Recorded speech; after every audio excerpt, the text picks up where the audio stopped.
Hello and welcome everyone. Hi, Tom. Welcome. Hello, hello. I will introduce myself and then I'll introduce Tom. And this is like a podcast where Tom and I are gonna talk, and as we talk, we will hopefully our intention is to share something that can be meaningful to you in your life. And also, we'll use the chat. If you have any questions, just put it right in the chat, and we will do our best to get to all the questions that you might have. Uh, Tonight is an interesting conversation. So let me tell you a little bit about me. My name is Betty Sproul. I am the founder of Ideal Coaching Global, and we explore and live in the domains of ontology, which is a kind of philosophy, mindfulness, which has to do with the breath and awareness, and then ecology, that we live in a system. And with all of this together, we've covered many, many topics. When I say we train coaches occasionally, and what we'll do more of in the future is we will do more workshops and courses that can help people have a deeper understanding in this whole game, hopefully, of what it means to be a human being. That is the question. What does it mean? What is being? And so, interesting times, interesting conversations. And our aim here and our mission is to participate with you in ways that you can be more at home wherever you are. And then we have Tom here as, and let me take back the coaching shop. We have one every other Tuesday. And as I was looking at this one, I was saying, what topic, what can we bring, what's happening? And and I was looking for someone from Minnesota, Minneapolis. And Tom came up like that. And I said, well, let me call Tom. He's there in Minneapolis, St. Paul. And then when I started this conversation, and Tom is a graduate of Ideal Coaching, I said, okay, could be very not only interesting, but give us a way where we can participate and engage with life and with each other so that life becomes more sacred, more honoring, with more love. And this is Tom. So Tom is a chaplain, a theologian, and he's the founder of 1 Million Tiny Lights. And it's a movement dedicated to fostering embodied peace in a fractured world. And he serves in assisting and living skilled nursing and the end of life settings. And it's just so rich. And so much to say that I I read his book. So Tom, let me read something I wrote from the book. Uh, uh, and as I was reading his book, I said, you know what? This is how life is. When I stop trying to make something happen and I breathe and trust. Where's my quote? Okay. There's something from his book, and we'll tell you where you can get the book, and hopefully you'll get it. But it's number 6, and it says softening does not need explanation. Softening happens when I embrace being held. And when I read that, I stopped and I said, what does it mean to be held? And I've had this sitting on my desk every day when I come to it. And to soften to life and the elderly and all of that. So, Tom, welcome. Thank you. It's a pleasure to be here. Pleasure, It's, pleasure. it's great to have you. And let me do this with our guests. If you have anything, any questions, put them in the chat. Um, and my invitation to you is have questions and also, put your feet on the floor, let you be held for this next hour. We'll finish in an hour and breathe. And as you breathe, embodied presence. So, Tom, Mm. what do you want me to ask you?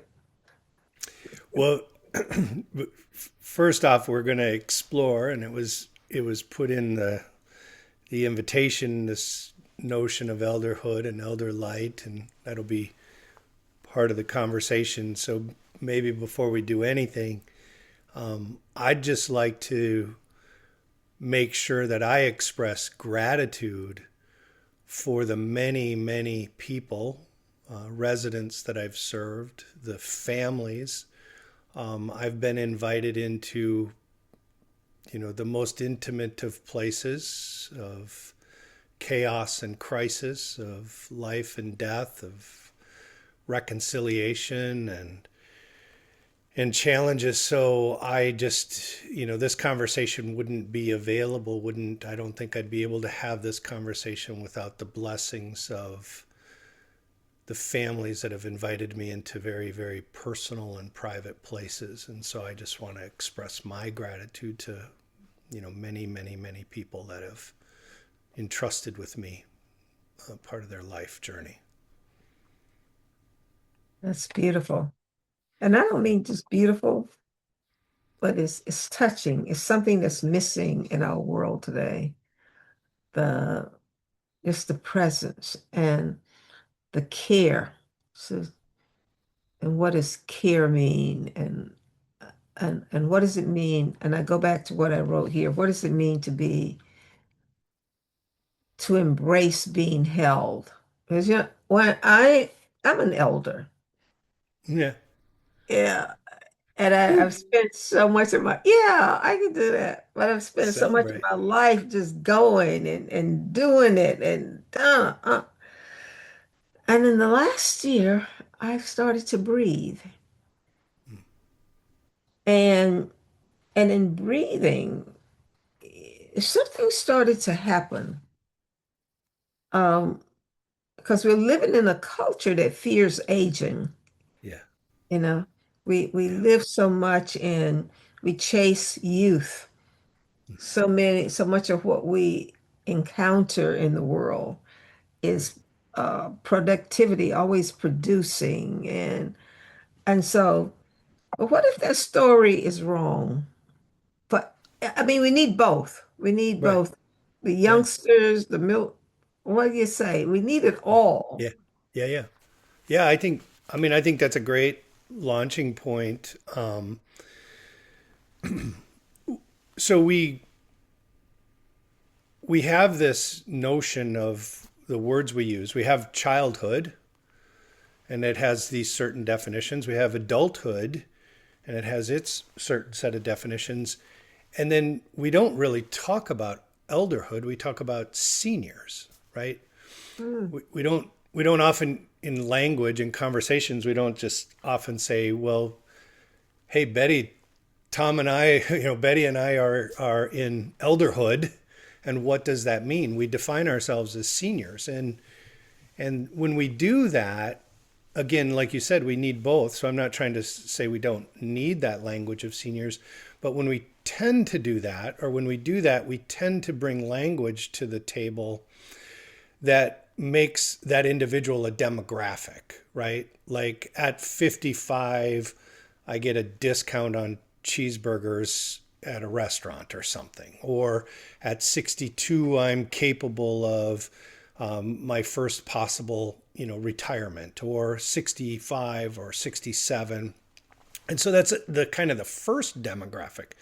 The second way we isolate people into sort of a box is, at least in my world, working in healthcare primarily, is we've got tons of ways to measure you as a senior, right? We measure, can you get up and walk? Are you ambulatory?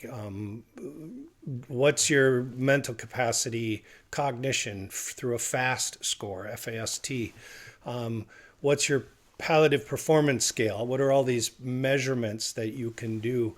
You know, how do organizations define whether you're a single assist, a double assist? Can you go from, you know, a bed to a chair to a, you know, to those kinds of things?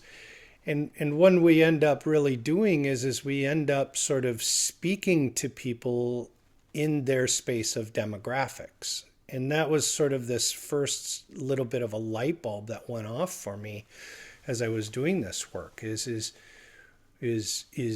again, I appreciate that you say we need both. We do need both. But when we shift our language into this idea of elder and elderhood or whatever you want to put on it, then we start to look at the individual as a vocation, maybe, or as stewardship, or as a capacity to bring illumination to a room and a space. And so that was sort of that first distinction. And that really, you know, I think that fits well with what I learned and what we talk about so often in the ontological sense. That way of being, right, I was doing a presentation last week in front of a crowd of senior living folks, and I just made up the number because, you know, I didn't have the real number, but it, you know, I said 97% or so of all of the people you have living in your communities are asking the questions of meaning making. Was my life lived well? Did I have a relationship with my partner that I can be proud of? Did I raise children? Did I engage in my community in meaningful ways? And those are questions to me, not of a senior, but as of an elder. And it's that first sort of shift into that ontological being that you were talking about a little earlier. So you're making a distinction here between a senior and an elder. Right. Is that the distinction? Yeah. Yeah. Yeah. Okay. And so tell me more about elder and the what is it? Sacred. What what makes Well, it sacred? well, I think again, sort of sitting in the spaces that I sit in, right, in assisted and independent living and skilled nursing, hospice, in these places, you know, I don't think that there's an intentionality that they're taking away that individual by naming them senior and holding them to certain care plans and things. What I think makes it sacred is that when we start to express this idea of elder to them and have these conversations, listening mostly, they start to express what's coming up for them, this meaning making.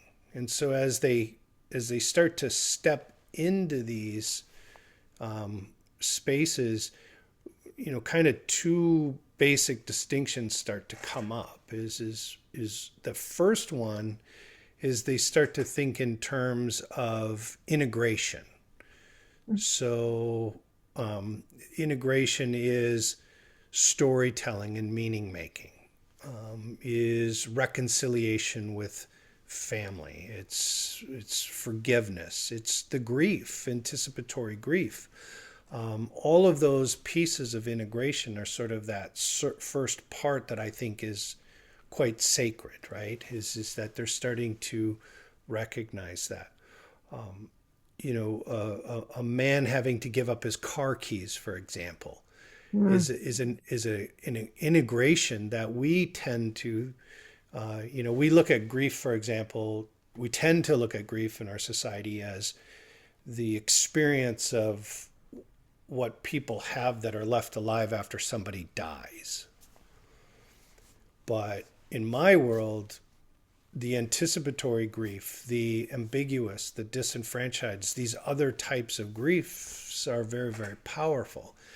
And so when we start to move into storytelling about, well, what is the grief coming from that is so important about giving up your car keys, we start to hear stories about, well, how that car uh, drove around the community and provided resources for a family, fed a family, or if they had employees, that vehicle, made money so that that family could eat and go to college and things like that. And so now all of a sudden, this shift of giving up our car keys that we can kind of look at and go, well, you're in a community. They've got all these activities. They got vans that'll drive you to, you know, arts and events and things, really changes a distinction. And for many men, that becomes a point where they almost lose their identity because they don't have their car keys. They're and we sit in this space of almost identity loss. They don't know who they are, and I've had people express that with me. So there's that first piece of it, which is, like I said, is that integration. The second part of that is really moving into that stewardship of Mhm. elderhood. And so now after we've talked about it and we've integrated these things, they start to think in terms of what kind of legacy am I going to leave? What kind of blessings or intentional preparation might I have before I die? I had a woman that I was with for about 11 to 13 months. And the beginning of our relationship was very sort of, kind of tactical. She was trying to figure out, we throw around words in the healthcare system, Mhm. palliative care, hospice care, comfort care, curative care. We throw these things around quickly and we don't really pause long enough to make sure that people get it. And so our first part of our time together was just helping her get an understanding of what all those words were. And then she ran off with that to make a decision, do her research. She met with her doctors. She talked with her 5 kids. She interviewed some hospice agencies. And at a certain point, she came back to me and she said, I've made my decision. I'm going to choose presence over prolonging. And that's how she worded it. I'm choosing presence over prolonging. And that had been the first time that I had heard somebody choose hospice, is what that means, is with such beautiful language, right? Like I want to be here and be present as best I can for as long as I can versus being under medical care or recovering from a chemo or radiation experience. And after she said that, then we stepped into that stewardship, the conversation of the legacy, Mhm. all of the things that she, a, a woman of 5 children and a husband, consolidating a house of 40 or 50 years down into an assisted living 2-bedroom apartment. Everything in her apartment was a treasure, right? Like we might not see that, but for her it was a treasure. And so we stepped into that. And that stewardship for her and that elder part of it that makes that distinction of her just simply being a senior, but that stewardship, that elder is at one point she looked at me and she said, well, I'm the matriarch of this family. And when she made that statement, it just sort of illuminated her in a different way. It lit her up. And she started to have conversations with her children and grandchildren. She worked on reconciliation. She was gifting things. We had this sort of this joke. It was like a pre-death garage sale, and the cost of the gift is to sit down with a child or a grandchild and tell them the meaning of that painting or the meaning of that bowl, that artifact that meant so much to her and her family, and the ability to gift that to that child. Mhm. And so that's where that, I think, that sacredness comes in, right? Is that when you go back to that, what does that mean to be a being? You know, it is. I think that's the sacred. That's the divinity. I mean, let me maybe say one more piece about chaplaincy, that maybe clarifying a definition of who we are because it gets a little muddled. I think the way I look at myself as a chaplain, because I get called pastor and all these other things, and the way I look at myself as a chaplain is I don't really see myself any different than any other caring service person, coach, social worker, therapist. The distinction is that I carry a sense of the holy with me.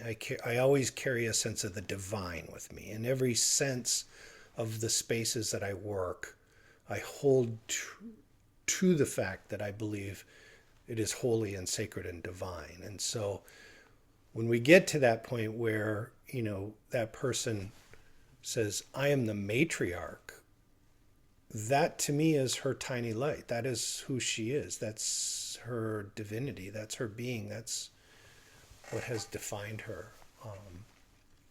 So that's, And it matters. Yeah, I have a brother who's 81, 82. And when you're talking about cars being taken away, his son took his car keys away from him.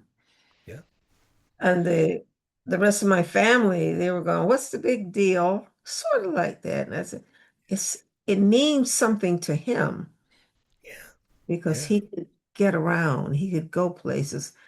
And there was danger in letting him drive the car because he'd had an accident. yeah, But so understanding, and you mentioned coaching, listening, how we listen.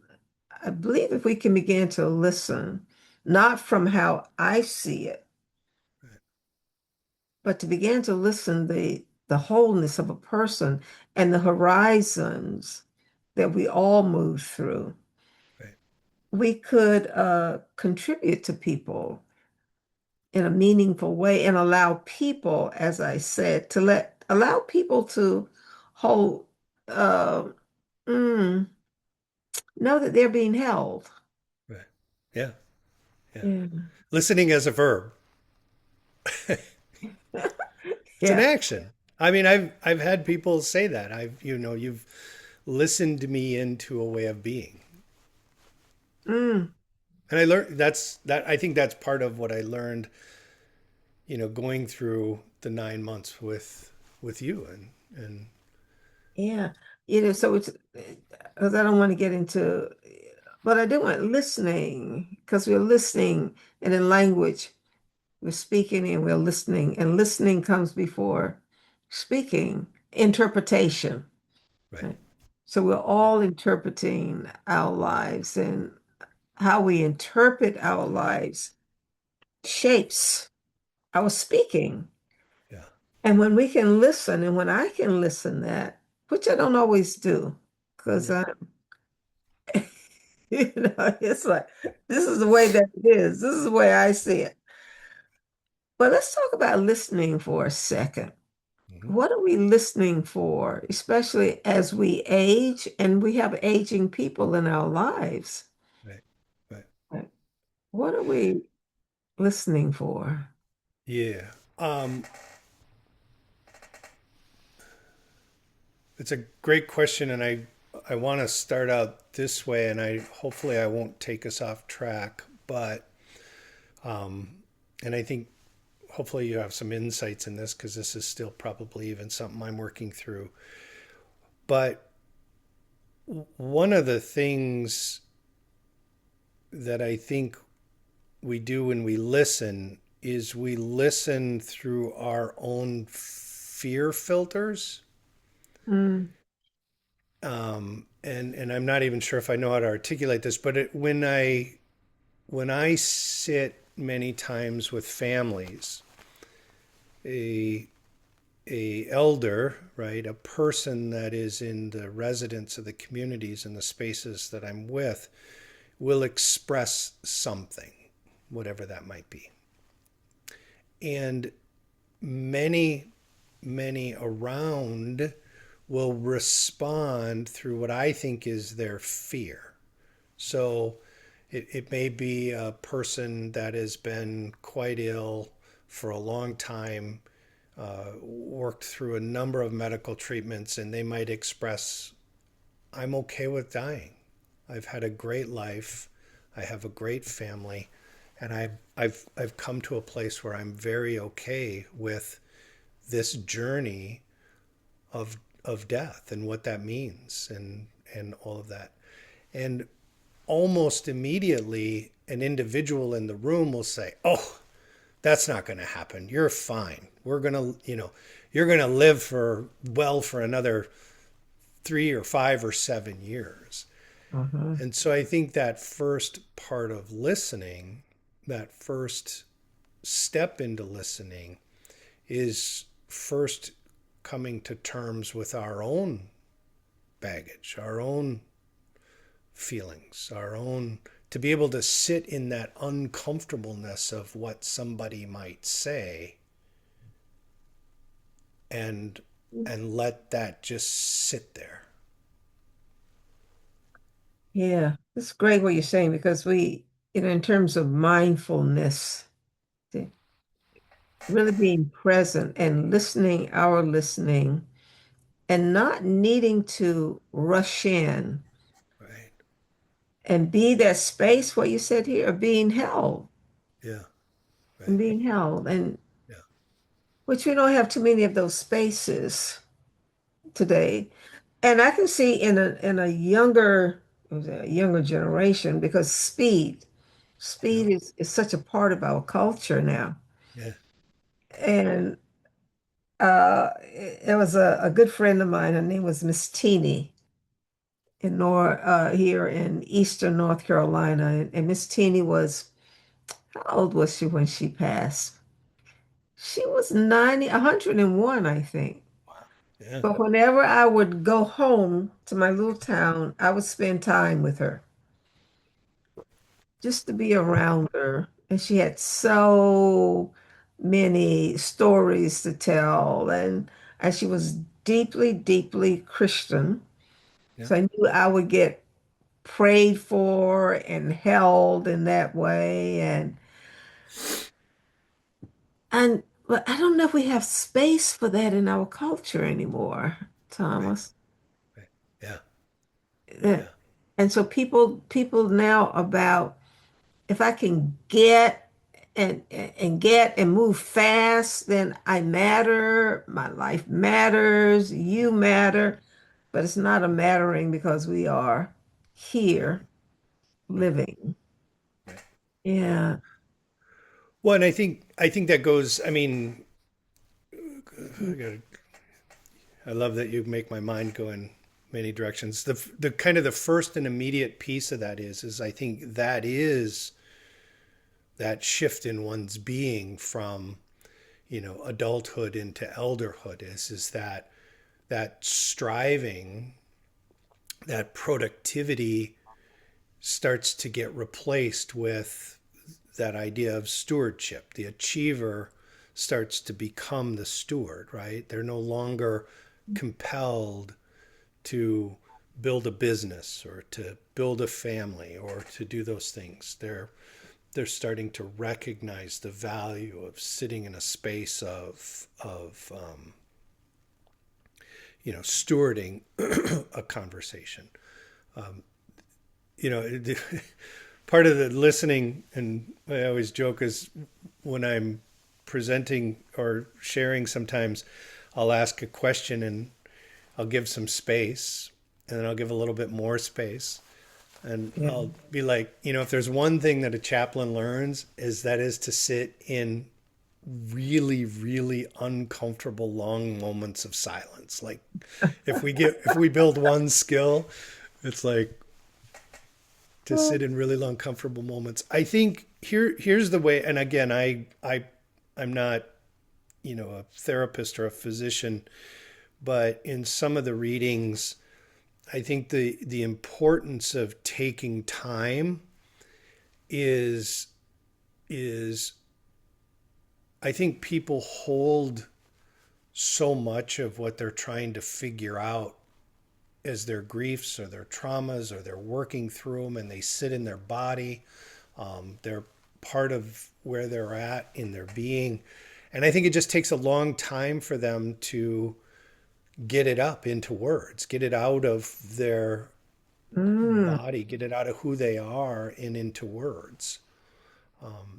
And when they do get it into words, I think our our speed and our pace kind of wants to accept the first thing they say, like, and go with it. And we all know a storyteller. I mean, everybody's probably had to write a paper for school.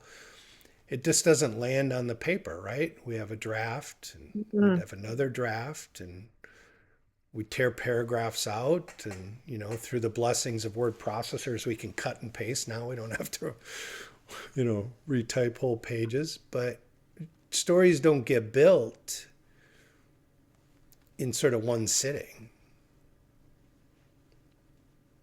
Yes.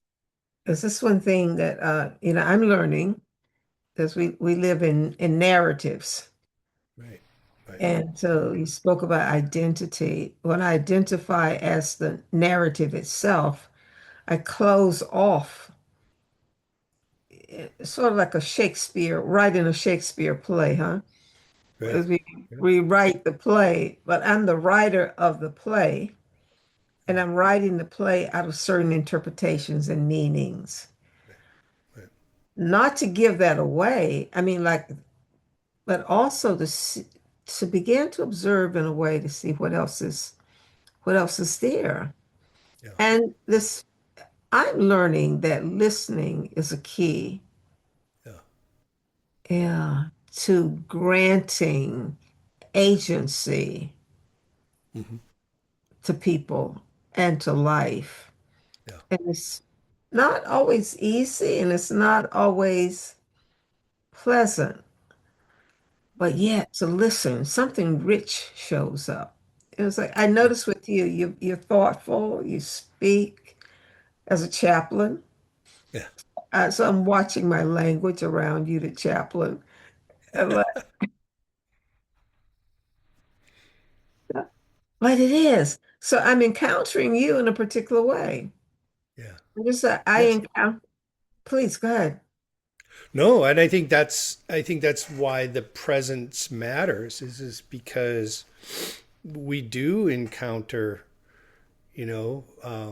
like I said before we started, or the other day is immediately upon accepting the invite, I got nervous, thinking, "Oh man, I gotta sit here with Betty for an hour and look at who she is."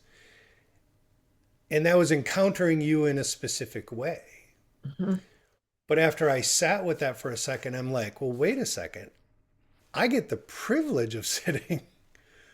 And, but just that shift. And I love your humility to laugh at that, but it's true. Just that little shift in our being. And so when we sit with people and listen and let them say things that fumble and don't seem right, or how many times have I sat with an elder in a room where they're just pissed off and they Mhm. haven't had anybody to express being pissed off.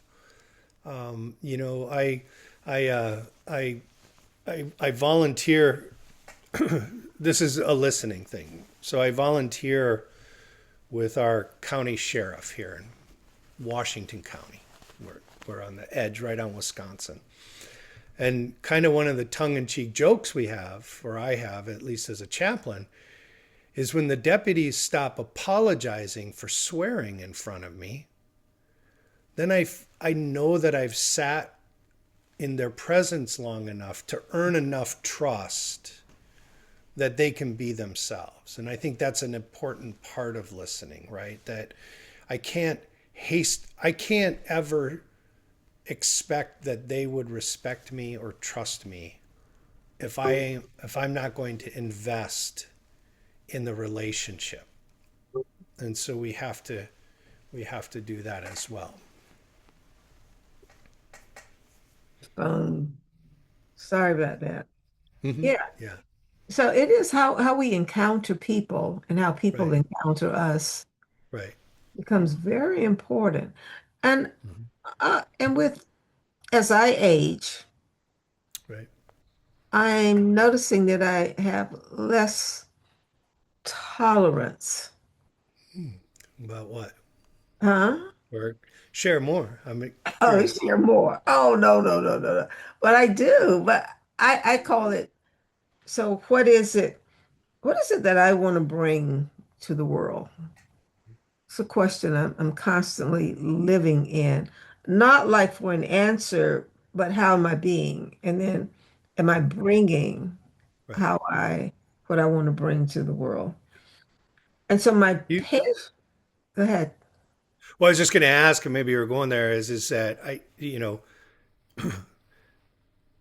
the settling of that persona or that ego gives way to that stewardship, that Yeah. connection. Explain stewardship to me. Well, I think so. The in the sense is that it's kind of it's kind of what I've seen occur when the elder first makes that awareness, right? They make that shift from biological aging to vocation, and then they experience that integration, and they experience that idea of moving into stewardship. And I think what stewardship, at least as I see it, is that willingness, and maybe that's where you're going, and maybe you could articulate it more, but it is that willingness to sort of sit, I wouldn't say a lack of tolerance, but a willingness to sit in the space of what's important. Oh. And when they sit in that space of importance, I think then that presence, that calming presence, that generative guidance, that's the stewardship that and I'll be as bold as to say is that stewardship is what starts to break inherited traumas. It starts to reconcile familial challenges. When I look back at my own life and I see how my parents shifted into this idea of elderhood, I see that the stories that they tell about how their grandparents and great grandparents raised them is very different in how I and my son and my grandchildren. And it's not better, it's just I think we recognized some of the inherited obstacles that our family had. And so that idea of stewardship steps into that embodied calm, that way of being, that presence that can be the first to forgive, that can be the first to tend to a wound that one might carry, can be the first to sit in a resident council in the communities that I work and give insights that are beyond just sort of their desires, right? I want Mm. hotter lunches or faster call button service, but to think. And so that's where I think stewarding is it sort of separates that egoic piece of it into that ability to be present, to be being. Yeah. To be present, presence and being present. It's so what's the challenge? What's the challenge for all of us? And anybody, if you want to put something in the chat, or just take a minute and write down what's the challenge for you? What are you navigating? Now, this is the other thing, and maybe you can help me with this. Life is not supposed to be easy. This is I'm finding out. It's Yeah. not supposed to be easy. And that life is it is it's a walk. And as I walk, I lay a path, I lay paths. And then how I encounter those paths, how I walk on them, shapes me and shapes the people in my life. So that's, And I'm meeting more and more people today who are into spirituality, Right. really, and asking the questions. And spirituality has to do with life and death, right? In some way. It's not that we're going to live forever in this biology, but Right. there's something else that's occurring. And and so for the people here, what what can you offer them from all your work and everything that you've done? How can they walk their path? And what contribution? Is that good? We spend so much time. I want to be a contribution. But let's see. Maybe when you reach a certain age, you stop contributing and the way we talk about contributing, but something else happens. There's a switch that's turned on or Yeah. off. Right. Is this? Yeah. Mhm. Well, I think, yeah, I think it's great. I mean, somebody just wrote beingness versus doing right. So, in that adulthood, we're in this space of becoming, right? We're trying to produce something, whatever that is, a career, a family, I don't care, pick something. And when we move into that idea of elderhood, or when we start to have that sense of that feeling of elderhood, we step into this idea of being. And in your quote that you found about being held, I think I think what I would offer is that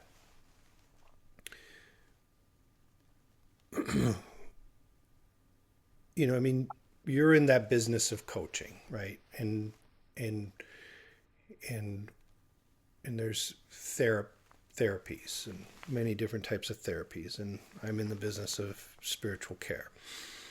And the reason we're in that is that we as human beings, when you say this life is hard, we as human beings accumulate these bumps and bruises along the way, Mhm. right? We carry these parts, and we say that in ways that come out verbally, like, I'm not a good test taker, or I've never really been good at, X, or, I've heard something, and I don't even know if it's true, but I heard something that we have something like 70,000 thoughts a day, and the vast, vast majority of them are negative. And that's probably something you could take us down in the NLP world, right? Yeah. I think where we're getting to and what you're asking for is in that sense of being held. It is in elderhood is this realization that none of that has to be fixed. None of that is broken. There's, you know, because because you used to make the statement of being a poor test taker. When you step into elderhood, you might find the beauty that you're a better studier, you know, and you could hold this paradox of, Mm. stinking at taking tests, but feeling very confident of being able to study better so that you do well on a test. And so I think that's that that that piece that I see when we see that notion of elderhood, when that shows up, is it shows up as all of these parts of one's Mhm. being held, Beautiful. and surrendering to that. And maybe just there's another portion in there about surrender. And I think we also think in terms of surrender as the white flag, I give up. But to me, surrender is is that recognition of those parts and the willingness to hold them just as they are, and trust that there's value in all of them. Yeah. Trust. That's a major, Yeah, very powerful distinction because who's trusting? If you can't trust that, you can't trust your right, family members, you can't trust right, your neighbors. And so without trust, what do? We Right. fight, we struggle, we become defensive, and Right. so there's very little peace. Right. And like the elder aging population now, maybe we can do a little bit about this. So a little bit about, but dementia and Hmm. Alzheimer's, more and Yeah. more of that Yeah. occurring. Yeah. Yep. Yeah, I see. I mean, it is. I would say in dementia, but just in a number of other hypoxia. There's all kinds of different types of age-related cognitive abilities and inabilities. What I would offer in that, though, and especially anybody that's experiencing it with a loved one or just in that space is be with them in the space that they're at. Mm, So I've had hour long conversations with 80-year-old men and women about their children who are in high school or about to graduate middle school or go on to college. And clearly intellectually I understand that their children are 50, 60 years old because they're 80 and they probably have grandchildren, but that is the place in where they're at. That is their reality. And I've had beautiful conversations. And I think what occurs in there is that being, that presence is there. You hear mm, that father or mother expressing the excitement about that child graduating from high school or the uncertainty of, I have a daughter going off to college, and you're sitting there thinking, well, your daughter's married and has 3 kids and has been out of college for 20 years, 30 years. But we can be present with that individual. And I think when we are, we still get those same results. We get those stories, we get mm. that illumination, we get that stewardship. Um, so Yeah, I like the word stewardship. Uh, and what is it to be a steward? I think elders can do that. Not to mhm. say, but it's something because it takes wisdom. Yeah, yeah, You know, and wisdom, so we can look at wisdom. What is wisdom? And how do we show up and be present, like you were saying, so that people can begin to experience their own wisdom, no matter what condition they're in, right? yeah. Uh, and holding that and participating with that. Let me look in the chat and see if there are any questions here for us. Sure. Yeah, yeah. Uh, uh, as coaches, how do we incorporate this conversation into our practice? It's a great question. Uh, I don't know if there's something we can tell you how to do on that, except as we talked about, is listen Hmm. and listen from, and I like to listen these days from I know nothing, Yeah, you know, in a way yeah, to, and listening from what will emerge in my listening. Uh, Someone else has something else here. My current challenge is maintaining my state of being when I'm in presence of strong feelings of family and colleagues. I mean, that's what I say. Life is not easy. This is the yeah, practice, right? This is what we yeah, practice yeah, over yeah. and over and over. One thing I would like to add before we tackle that or address that is the listening is and the how do we incorporate this into our coaching is is again how you come at it is how you have to figure out how you come at it, right? Yes. I as a chaplain have have no doubt that the person that I'm sitting across from is made in the likeness and image of a divine creator. Mm, And so when I'm listening, I have this absolute trust that they're going to find their path. It might require me to ask a few questions about the why behind the why behind the why, right? Or to sit long enough to let this trauma in their body find its way to their brain, to find its way out their mouth, and then get played with a little bit. But I know without question that spirit exists in a way that that is going to come out of them. It will. The mm, answer will. And so I just encourage you to, if you have some type of spirituality, even if it's just humanism, to mm. know that that exists, and can come up. So trust. Trust. Yeah. Trust.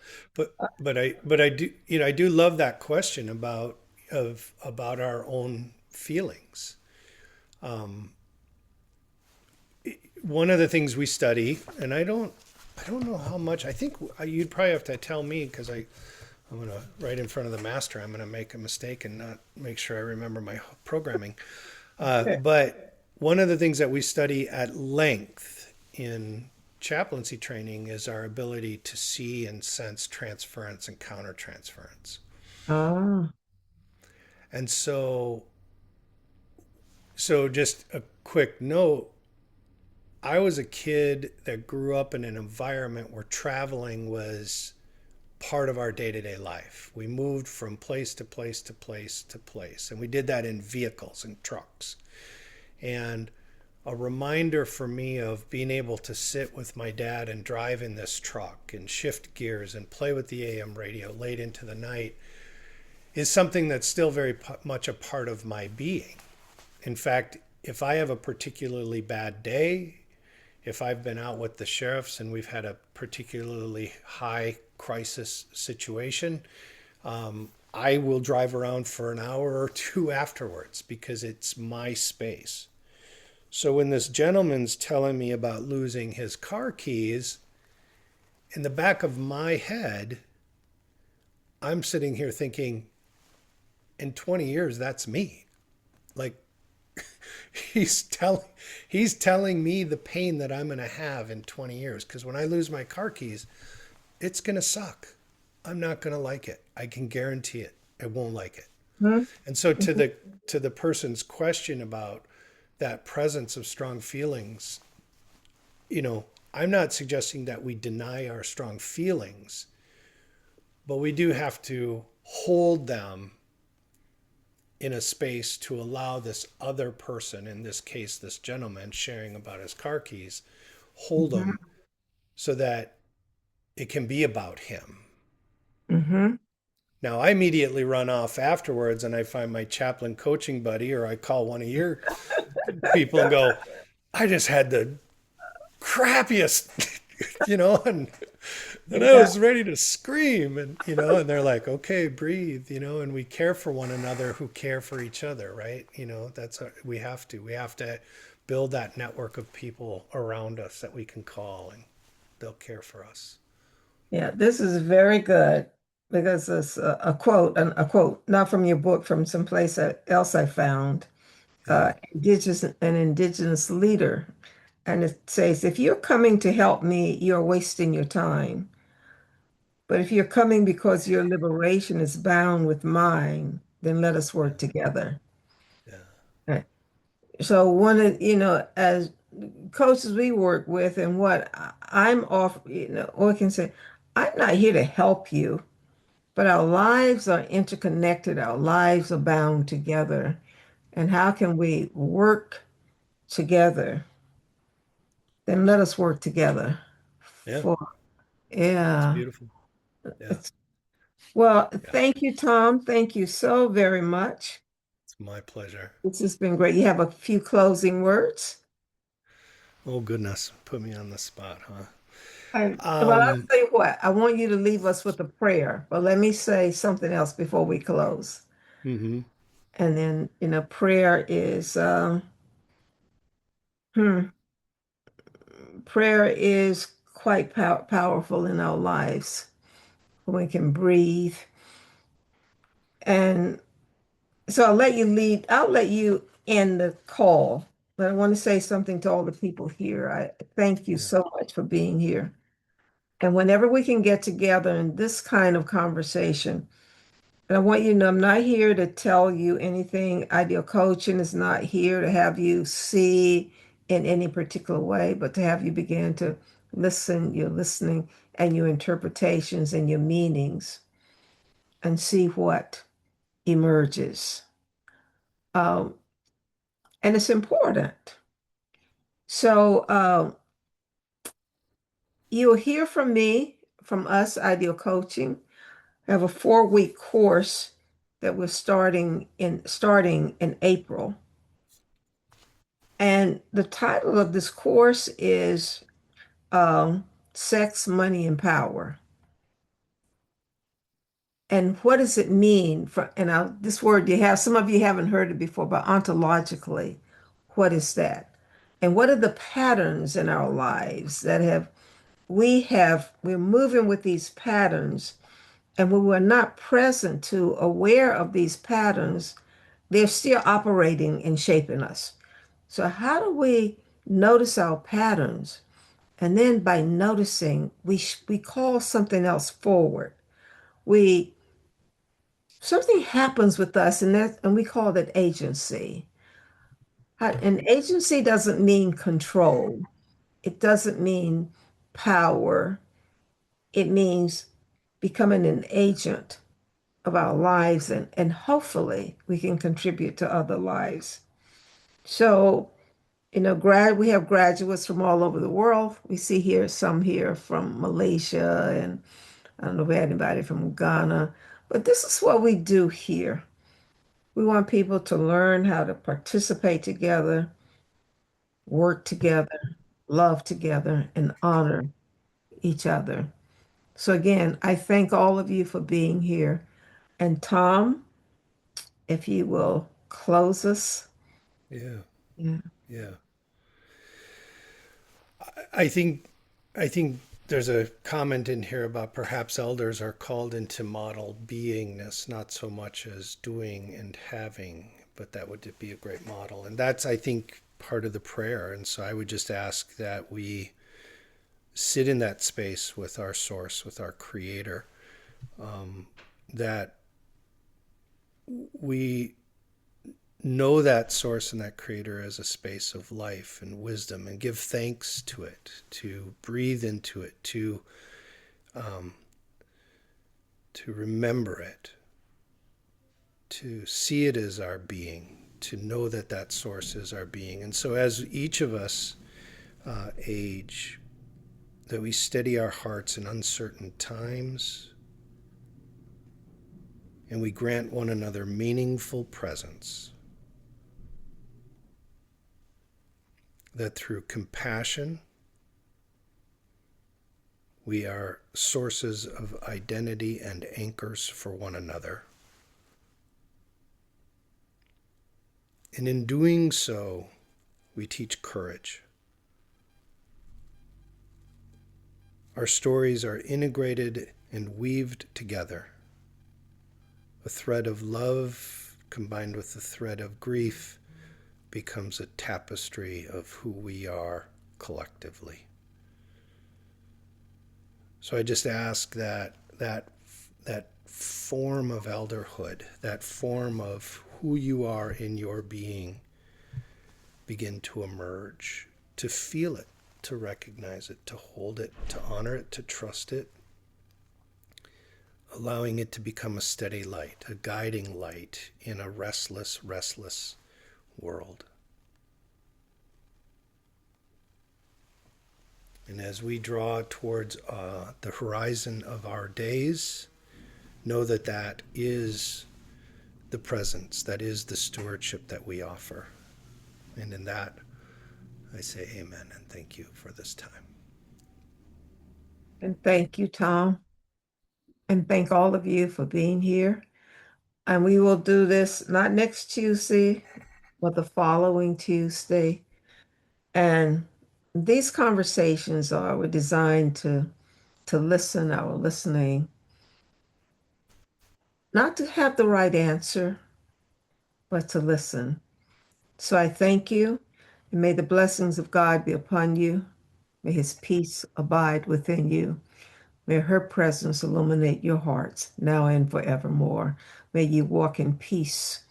May you walk in joy. And may you walk in the certainty that Tom spoke about here, that you are born and made by the greatest creator of all the creators, and that has never left you.